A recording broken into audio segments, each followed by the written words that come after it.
Good morning, student. Standard 7 subject computer topic recording.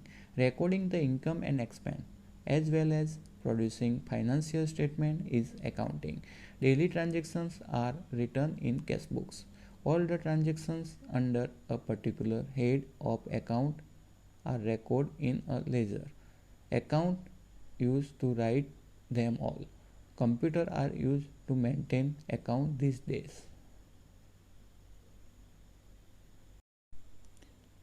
अब business के अंदर अकाउंट की सबसे ज़्यादा ज़रूरत पड़ती है। फाइनेंशियल स्टेटमेंट, कहाँ से इनकम आई और कहाँ एक्सपेंस हुआ, वो सारा डेटा मेंटेन एक डेली ट्रांजैक्शन में होता है। इसको बोलते हैं cash book.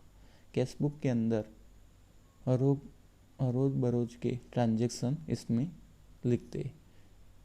Transaction particular head में लिखा जाता है। सपोज एक्सपेंस हुआ है तो वो एक्सपेंस के हेड के नीचे आएगा।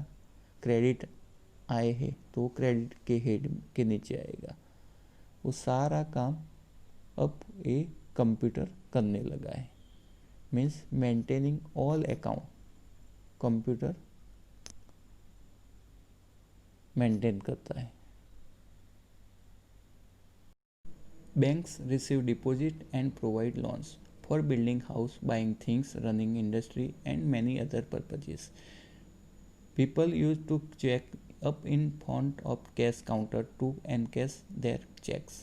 Now the automatic teller machine give out the money when we insert the debit cards.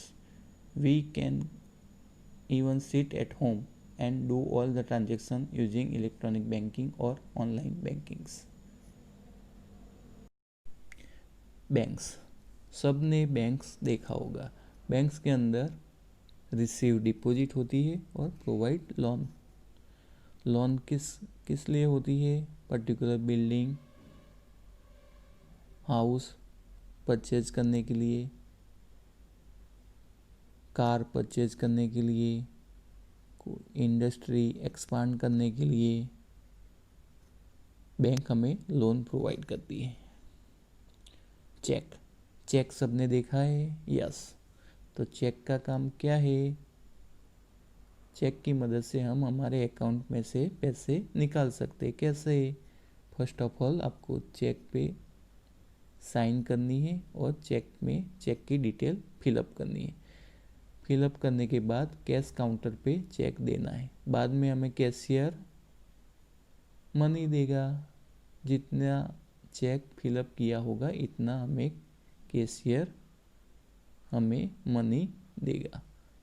मगर सबसे ज़्यादा एटीएम का यूज होता है, ऑटोमेटिक टेलर मशीन। एटीएम का full form automatic teller machine.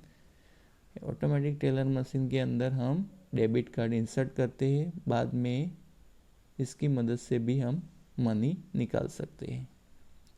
ऐसा भी नहीं करना है तो अभी एक नया ट्रेंड आया है, इलेक्ट्रॉनिक बैंकिंग और ऑनलाइन बैंकिंग। इलेक्ट्रॉनिक बैंकिंग અને ऑनलाइन बैंकिंग से हम एक अकाउंट में से दूसरे अकाउंट में मनी ट्रांसफ़र कर सकते हैं। Administration is the management of public और business. School administration is the job your principal does. Sometime it is also called management. Large company will have many managers. Personal management looks after all issues related to the employee, their recruitment, training, leave and other benefits. The computer store all the data related to the work and makes his work easier by bringing it up in the right time. Administration public और business सभी जगह administration होता है। हमारे school में भी administration होता है, ये हमारे प्रिंसिपल करते हैं। बड़ी कंपनी के अंदर बहुत मैनेजर होते हैं। Personal manager employ related problem solve out करते हैं। इसका रिक्रूटमेंट, ट्रेनिंग और लीव रिलेटेड इंफॉर्मेशन रखते हैं। कंप्यूटर के अंदर भी सारी इंफॉर्मेशन स्टोर होती है पर्टिकुलर एम्प्लॉय की। इसमें एम्प्लॉय कब आया था, कब ट्रेनिंग में गया, कब लीव पे था, वो सारी इंफॉर्मेशन अब कंप्यूटर में स्टोर होती है। Purchase manager is responsible for buying everything need for the company. He relies on the computer. We store all the price list, quotation and catalogs. The general manager is usually the most senior officer and manager all the aspect of the company with the help of the junior managers. He will have access to all the information and the computer system help him to access to the situation and take the right decision. Purchase manager का काम company के अंदर computer की मदद से price list को compare करना है, कोटेशन को कंपेयर करके पर्टिकुलर आइटम को बाय करने के लिए होता है। जनरल मैनेजर सबसे कंपनी का सीनियर ऑफिसर है, सबसे टॉप पे आता है। वो जूनियर मैनेजर को हेल्प करता है और कंप्यूटर की मदद से बेस्ट डिसीजन लेने में हेल्प करता है। Thank you.